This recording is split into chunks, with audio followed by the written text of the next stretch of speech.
Okay. Good evening, everyone. My name is Celeste Cabra. Welcome back to the channel. Been a minute since I did a proper long form video, but couldn't let you all down. I had to do this. It's our yearly tradition to go through the Vinegar Syndrome subscriber slate, kind of break down the subscription itself, and help you decide if it's something that's worth the investment for you. This is the first year that I'm doing this video where I myself have not subscribed this year, or had not been subscribed the previous year, and I'm not going to be subscribing next year. We'll go into both of those things, but if you watched my video last year, you'll know that I did not end up renewing my subscription because I couldn't watch all the movies in time and I couldn't afford it. That still remains to be true. I still haven't watched all the movies from the subscription previous year, 2024, and I still couldn't afford the subscription even if I wanted to. And honestly, I don't feel like I missed out this past year. I really don't. I feel comfortable buying at the rate that I'm buying, waiting for sales and stuff like that. I don't really feel as though I have missed out on too much or that I regret my decision really at all. And so that's why I'm not resubscribing. But before we get into the video, if you are at all interested in in-depth discussions on cult and art house films, please go ahead and hit the subscribe button. Also, if you want to help me out, hit the like button, leave me lovely comments to read, share this with somebody who you think might find this valuable, and I don't know, spread the word of degeneracy and filth over on this channel. I live stream every week, Sunday, 8:15 Eastern Standard Time. Come hang out, we have a good time. And I'm working towards getting myself to a point where I feel comfortable making long-form videos again. There's also the Patreon in the description if you find the work that I do valuable such that you think I deserve to be paid for it. And my very first Blu-ray special features announcement is live. Pre-order Noriko's Dinner Table from New Wave Video over in Australia. Make sure you get that limited edition because it comes with a booklet with an essay by me. So check that shit out. So let's go ahead and break this down. Let's get real fucking granular. We're going to do a lot of math right now. Don't worry. I'll hold your hand. You don't actually have to do any math. Well, you might later. We'll get to it when we get to it. I guess I should also say before we get started, if you're not familiar with what Vinegar Syndrome is or what their subscription is, Vinegar Syndrome is a boutique Blu-ray distributor of cult, horror, exploitation, that sort of thing in really lavish deluxe editions. I like to call them the Library of Congress for smut and sleaze. They also have a sister site called Melusine, which has all the adult hardcore titles, and I actually review all of those titles every single month, which you can watch the backlog on. They're all available on my channel, but it lives on the Punk Vacation podcast. The segment is called 15 Minutes with You. So they do a lot of things, right? And the subscription basically is a locked-in pre-order for all of their mainline titles for the entire calendar year 2026. So that's not going to count any of their sub-labels, any of their partner labels, or anything on the Melusine website. But you do get 50% off coupons for all of those titles during the duration of your subscription. So we'll get really granular about what exactly is included, but that's basically the breakdown of what it is, right? So there's a couple changes happening this year, and I'm just going to go ahead and read it directly from their copy so that I'm not misrepresenting them. It reads as follows. Below are a few important changes to the VS subscription in 2026. For the first time ever, we are limiting the number of subscription signups to 2,000 subscribers. We've been averaging roughly 2,000 subscribers per year and have determined that this number is the sweet spot for Vinegar Syndrome and our distributor, OCN Distribution. Important notice to 2025 subscribers who are planning to renew. All 2025 subscribers are guaranteed a slot in 2026. If you wish to renew, even if we hit 2,000 before you purchase, or if you wish to renew, even if we hit 2,000 before you purchase your renewal. All 2026 subscribers will receive a platinum metal membership card engraved with their name, which can be used at our growing number of retail locations and all VS attended conventions to receive their exclusive 50% off SRP discounts along with additional benefits to be announced. Keeping it vague. So basically, this is the first time they've ever capped it, right? We did kind of figure out how many subscriptions they had through a trick through Google Chrome, but they shut that shit down pretty fast, and we can't see inventory behind the scenes anymore. But yeah, it looked like they were at about 1,500 to 2,000 subscribers per year. People have been speculating as to why this is, and a lot of people are saying, oh, it's just to drive FOMO. Now there's like a counter on it, like everything else, and like people will be, FOMO is a very reliable sort of psychological mechanism for driving up sales, right? I think that's the cynical take on it. I don't think it's entirely wrong, but I do think it's probably more so that OCN too many labels on OCN distribution were like, hey, We don't have anything to do with that. Why do we keep having to sell our shit at like rock bottom half off prices, right? And so I think they negotiated that number. And, you know, I think it was probably a thing where they realized they could incentivize more subscriptions by capping it and inducing the FOMO, right? But I feel like this was an outside influence thing. I feel like maybe, I don't know, I don't want to list off labels, but there's like 50 of them at this point. Some number of them were like, hey, like, we want to sell more of our titles at full, like, retail price, and it keeps getting undercut by the subscription price, right? I don't know. That's just my speculation. I don't know anything behind the scenes. I'm not privy to anything. You know, I do know some of the people at Vinegar Syndrome, but they haven't told me anything. So, like, entirely speculation. Okay. There's also this thing where, like, every single person who's subscribed in 2025 is guaranteed a slot.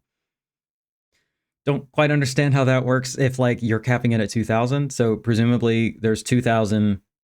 Like, I guess theoretically, there could be like 4,000 people that sign up or something like that, right? If like that's not going to happen, but like theoretically, right? Like, I don't know. It looks like there's as of the time that I'm recording this video, right? The 164 subscriptions left. So presumably, if they were at 2,000, some amount of people did not renew their subscription. And I know that that's true for a decent amount of people. I guess just based on what they're looking at, they don't feel like there's any real risk of there being like a crazy number of oversubscriptions or anything like that, right? And they do want to take care of their current subscribers and not lock anybody out, which I think is admirable, but it is a little bit confusing. This premium membership card, it does feel I'm not the first person to say this. My friend Erica Schultz said it on the Disconnected podcast when this was announced. She said that this was a very Trumpian move, and I gotta be honest, it does kind of feel that way a little bit. But I think the practical utility of it, where you have some kind of thing to show at retail locations, I don't know. I feel like you can just give people a barcode that they can scan or something, but like, it does feel a little bit extra. You know what I mean? It does feel a little bit bougie. It does feel a little bit like, ooh, you get more exclusive, cool stuff, as opposed to just like, you get all these. I don't know. The Trumpian analysis, point in comparison, really looms large over this for me, to be honest. But in any case, those are the changes from 2025 to 2026. So, yeah, we got 164 slots left as of the time I'm recording this. I still got to edit it and upload it. And we have 4 days left to go as the time of recording, right? So, like, I imagine they're going to sell out, but it does seem to have, like, the people who are going to subscribe did it pretty quick, which makes sense because you want the discounts on the stuff that was announced day one, right? So I would think that they're going to sell out by the end of the week, but I guess it's not guaranteed. We'll see. I kind of was worried that I was going to end up shooting this video and it would be kind of moot because everything would be sold out. But in any case, it's nice to have the numbers for posterity. So let's go through it. So now let's take a look back at the subscription in 2025. Now that everything has been out, all the numbers are up, everything can be analyzed in its, you know, most accurate form or whatever, right? So the subscription cost in 2025 was $1,040. That is up from $925 in 2024, and it's going to be pretty clear why, but that also would have been $940 with your renewal coupon. So I'm going to be running these numbers both as a fresh subscriber and as a renewal subscriber, right? Because a lot of people renew. I would say probably most people renew. So it's valuable to have those numbers as well, right?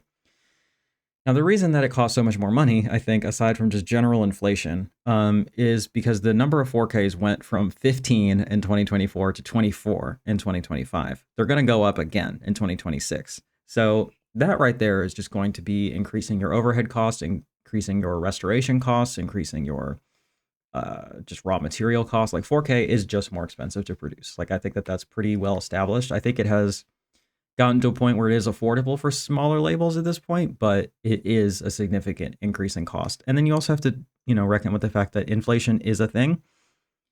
And honestly, like, we're going to run these numbers and yes, it's going to go up, but I think when you take everything into consideration, I think they are really working hard to make prices relatively stable. I mean, they're expensive, right? I'm not going to sit here and act like this is like an affordable thing or like, you know, pound for pound, this is like a really affordable or cheap thing to do, right? These are premium products that they're selling, right? And so they're at premium prices. But relative to where they could be, relative to where the industry is, where everything else is, like food is skyrocketing right now. assuming you have the money to pay for anything past rent and food, which is not true for all of us, like, at least you can rest assured that this isn't skyrocketing some outrageous amount. But it is going up. So we're going to go through that sort of line by line. So in 2025, there were 24 4Ks, like I said, and that included Deranged, The Possession of Joel Delaney, Brimstone and Treacle, Murder Rock, The Nesting, Dirty Work, Jade, Let's Scare Jessica to Death, The Dark Half, The Card Player, The Rage Carry 2, Yongari, Monster from the Deep. There's some kind of joke about how Yongari is hungry, but I don't know, I'll leave that for someone else. The Films of Larry Fessenden Volume 1, which is a 2-film set. Playroom, Sergeant Kabuki Man NYPD, The Films of Larry Fessenden Volume 2, another 2-film set, both in 4K. The Resurrected, The Man Who Could Cheat Death, Ruby, Sleepless, Tromeo and Juliet, Time Crimes, The Stendhal Syndrome, and Troll 2. Now, in terms of Blu-rays, there were 8 last year, and there are only 2 this year. So it's like really moving to a pretty close to all 4K format, except for some of these collector sets, right? So in terms of your solo Blu-rays, the only 2 were The Carpenter and White Cannibal Queen. Then in terms of collector sets, there were 7 of them, not including the 2 Larry Fessenden sets. So we have the Curse of the Devil and the Vampire's Night Orgy double feature, the Seventh Curse and Witch from Nepal double feature, the Devil Fetus and Her Vengeance double feature, Forgotten Jolly Volume 8 3-film set, Devil Doll and Curse of the Voodoo double feature, Bloodstained Italy triple feature, and the Shaw Scares Volume 1 triple feature. So that gets you to 33 titles, which is the same as last year, and interestingly, 45 total films when you talk about all the multi-film sets and stuff. That's actually down from last year. Last year, they released 49 films. So we're down 4 films. So between the increase in cost in 4K versus regular Blu-ray versus the decrease in number of films being released, the per title average is going to go up. So let's go through that. So the total cost to buy everything at MSRP for the entire slate of 2025 is going to be, would have been, I should say, $2,136.34, which is up from $1,861.34 in 2024. So that works out to $65.74 per title and $47.47 per film, which is up from $56.40 per title and $37.99 per film in 2024. Now, of course, you don't actually pay MSRP pretty much ever unless you're like buying an import or you're like buying it on resale or something like that. Like if you're on the website, you're not paying MSRP ever, right? So the actual real cost, shout out to my friend The Semo, is their username on Discord, who is in the Disconnected Discord and keeps up this spreadsheet every year.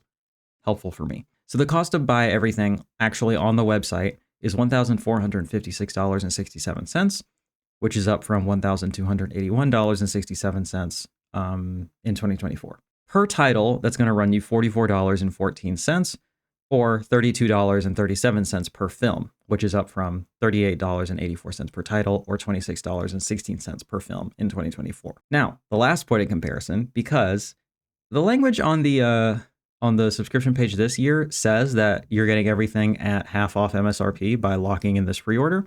But historically, it's actually been a little bit cheaper. So we'll see how that plays out next year. But at least for 2025, the cost to get everything half off was $1,068.17, which is up from $930.67 in 2024. Per title, that's going to run you $32.37 or $23.74 per film, which is up from $28.20 per title and $18.99 per film in 2024. So to break down the actual cost of savings via the subscription. And this, to be fair, is also assuming that nothing sells out, that you're able to wait for like everything to get half off, right?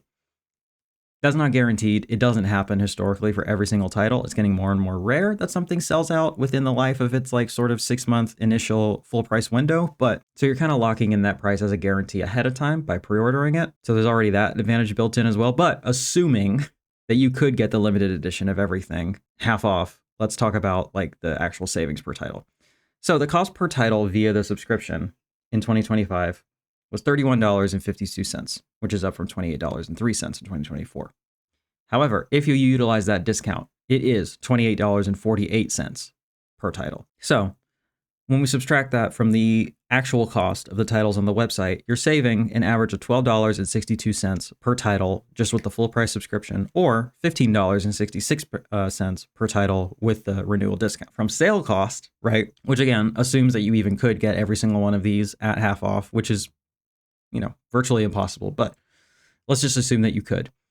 By subscribing, you are still saving at the full subscription price, 85 cents per title, or, which is a pretty big jump, I'm about to tell you, $3.89 if you utilize the discount. So they do reward you like renewing your subscription, right? Because that's not nothing. That's a pretty decent savings per title, just from subscribing as opposed to waiting for sales, right? So with the subscription in 2025, the cost per film was $23.11, up from $18.88, or $20.89 with the discount, up from $17.34. So I hope all of that made sense. I know that was a lot of numbers that I threw at you, but essentially your takeaways are, if you did not utilize the coupon, if you were a first-time subscriber in 2025, your cost per title via the subscription was $31.52, and your cost per film was $23.11. However, if you did utilize that discount, your cost per title was $28.48,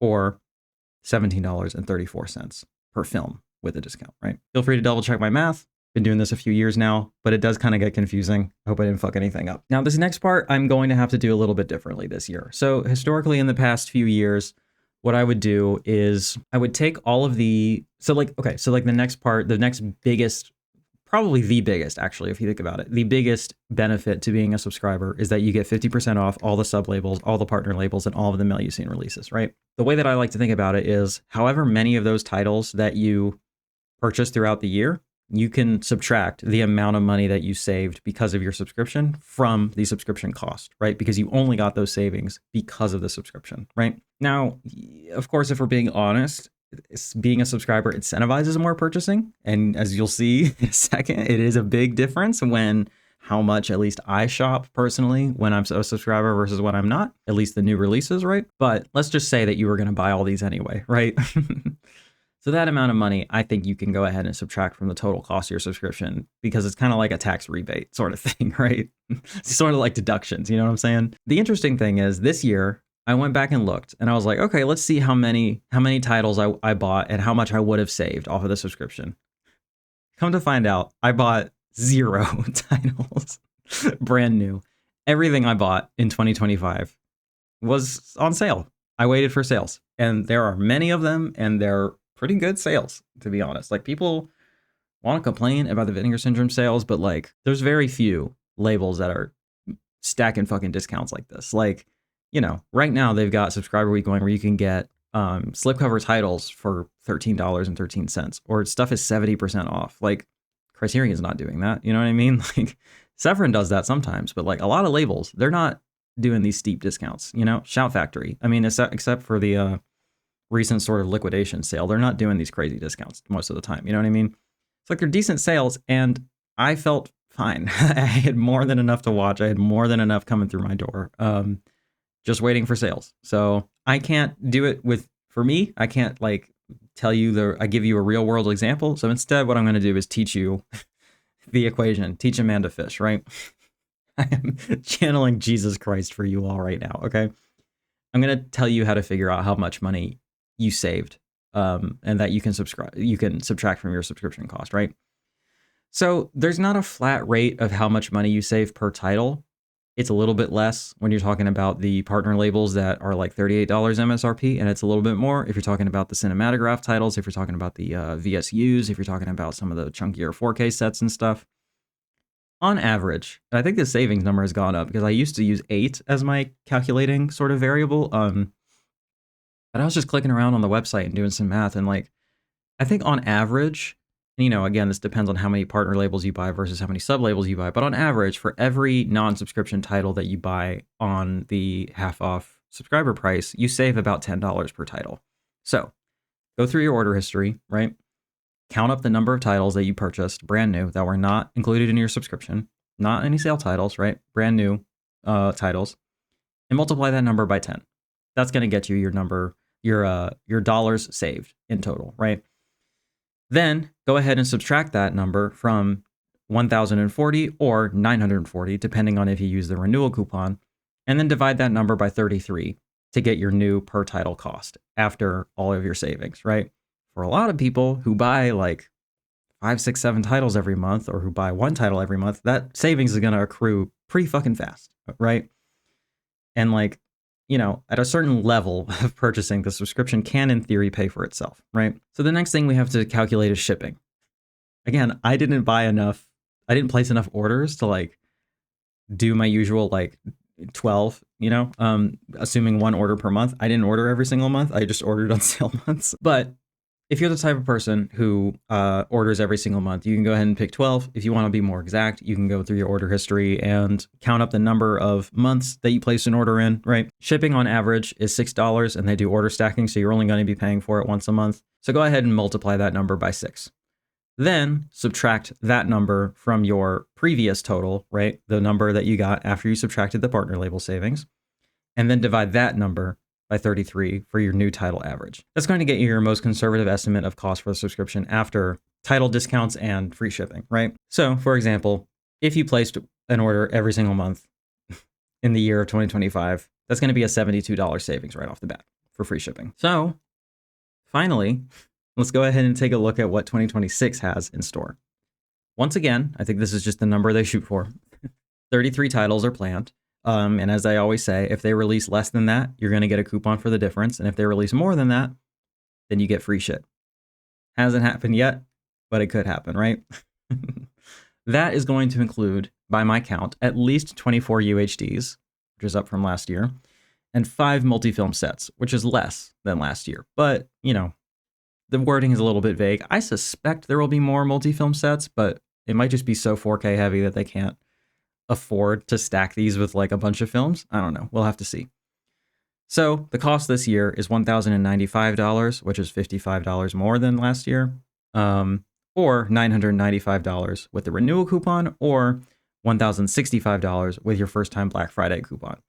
So basically, if you placed an order during their Black Friday sale and you aren't a current subscriber, they sent you a $30 coupon. So you can just think of it like a free title, right? If you decide to subscribe. So next year, what we're looking at tentatively, right, is if you get this subscription, you're looking at $33.18 per title, which is up from $31.52 in 2025, or $30.15, again, up from $28.48 per title with the discount, including box sets.